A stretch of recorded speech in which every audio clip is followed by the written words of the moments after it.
أنا اسمي نبيل أحمد عبد الفتاح إسماعيل من محافظة الفيوم مركز قدس.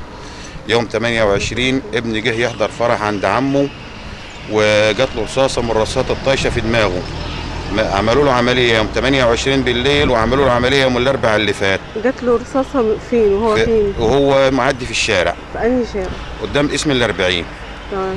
وعملوا له عملية يوم 28، فضل في العناية المركزة من يوم 28 لغاية يوم الأربعاء اللي فات. عملوا له عملية تاني بالليل وما زال بيعاني من العملية الأخيرة وبتجيله سخونية وتروح وتيجي وفي التهابات على صدره.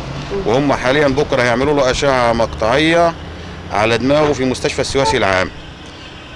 بس يا فندم هو ده يعني هو دلوقتي بيعاني من ايه ابنك؟ من السخونية والتهاب في الرصاصة جات له فين؟ جات له في دماغه. عملت له ايه جوه دماغه؟ عملت له تهتك في بعض خلايا المخ. ابنك اسمه ايه؟ اسمه عبد الرحمن نبيل أحمد عبد الفتاح. عنده كام سنة؟ عنده 14 سنة.